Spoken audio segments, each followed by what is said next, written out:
Today we will tell the story of Adam and Eve, found in the book of Genesis chapters 2 and 3. May the Word of God reach our hearts as a source of inspiration for our lives.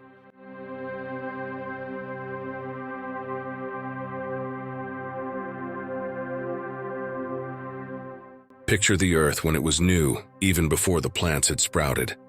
In those days, God had not yet allowed rain to fall on the earth, but caused a mist to rise daily to water the land. At that time, God took some soil and shaped the first man. Breathing life into his nostrils, Adam came to life. God planted a garden in a place called Eden, full of all kinds of trees with a river flowing from there. In the midst of this paradise, two special trees stood out, one called the tree of life and the other the tree of knowledge of good and evil. God instructed Adam to care for the garden, saying, "You may eat from all the trees, except for the one in the center, the tree of knowledge of good and evil. If you eat from it, you will surely die." In this breathtaking scenery, where the earth breathed life, and Eden was an oasis of colors and fragrances, the story of humanity began to unfold. But God realized it was not good for man to be alone, so he decided to create a suitable companion for Adam. God presented all the animals to Adam and asked him to give them names. And thus, Adam named each creature, giving them a unique identity. While Adam named the animals, he noticed that all of them came in pairs, male and female.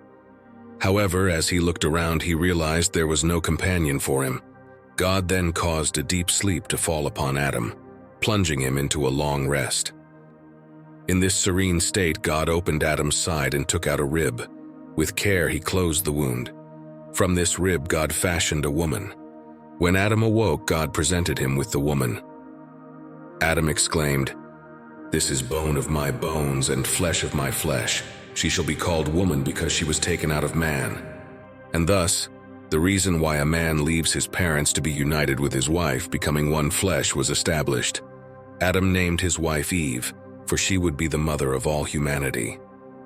At the epicenter of this divine drama, where Adam's loneliness met Eve's complementarity, not only a human union was born, but the beginning of a lineage that would shape the destinies of future generations.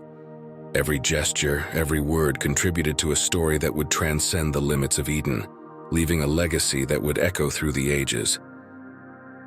God created Adam and Eve, providing them with everything they needed in the Garden of Eden. Like the animals, they had no need for clothes and, unlike them, felt no shame. However, among the animals, a serpent stood out for its cunning. One day it approached Eve with persuasive words. "Is it true that God does not allow you to eat from all the trees in the garden?" Eve replied, "We may eat from all the trees except one in the middle. God said we must not eat or touch the fruit of that tree or we will die." The serpent, with its crafty words, countered, "That's not true. You won't die. God knows that if you eat this fruit, you'll be like him, knowing good and evil." Eve looked at the fruit, seduced by its beauty and promises of wisdom. Convinced, she picked and ate it. Then she offered it to Adam, who also tasted the forbidden fruit. Suddenly they realized they were naked, so they sewed fig leaves together to make coverings for themselves. In an instant, Eden transformed from a carefree paradise to a stage of awakened consciousness. As evening fell, they heard God walking in the garden. Suddenly they realized they feared the presence of God, so they hid among the trees. "Adam, where are you?" echoed the divine voice. Adam knew he needed to respond. "Lord, I heard you walking in the garden and was afraid because I was naked, so I hid." "Who told you that you were naked? Have you eaten from the tree I commanded you not to eat?" Adam, feeling the weight of guilt, hurried to justify himself. "It was the woman you gave me. She gave me the fruit and, yes, I ate it." God turned to Eve, questioning, "Why did you do this?" Eve hurried to point to the serpent. "The serpent, it deceived me and made me eat." God then addressed the serpent with words of judgment. "Because you have done this, you will be cursed above all animals. You will crawl on your belly from now on. There will be hostility between you and the woman, and a battle between your offspring and hers. He will crush your head while you will only strike his heel." The weight of sin hung in the air, and the promise of future redemption took shape in divine words. Looking at the woman, God said, "The pain will be intense when you give birth, linking the birth of children to distress. You will feel the desire to control your husband, but from now on, men will rule over you." Turning to Adam, God spoke words of reprimand. "I was clear in saying that you should not eat from that tree. By disobeying, the land is cursed. From now on, you will work for your food, and the land will resist you, sprouting thorns and weeds. Arduous labor will mark your life until you return to the soil from which you came." To cover their nakedness, God clothed the man and his wife with garments made from animal skins. Then he expelled them from the garden, where they would work the land for sustenance.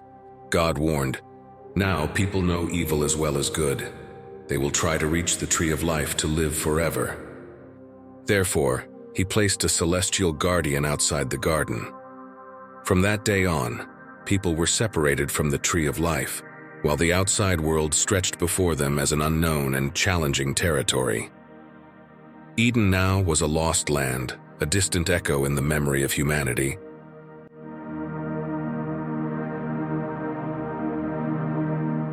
God warned, "Now people know evil as well as good. They will try to reach the tree of life to live forever." This is the second part of a series of 5, where we will tell the biblical story of the beginning of the world since creation. Stay with us to not miss the next chapters of this story so important to all of us. And if you missed the previous episodes, we have a complete playlist with all the videos in chronological order. If you're not subscribed to our channel yet, click on the subscribe button and join our community. Also, don't forget to comment, leave a like, and click on the notification bell. Your presence and participation here are very important to us. Today I want to share a verse from the book of Genesis, chapter 3, verse 19.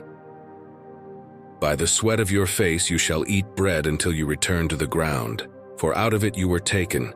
You are dust, and to dust you shall return." May the presence of God be a constant in your life, bringing blessings, joy, and love. God bless you.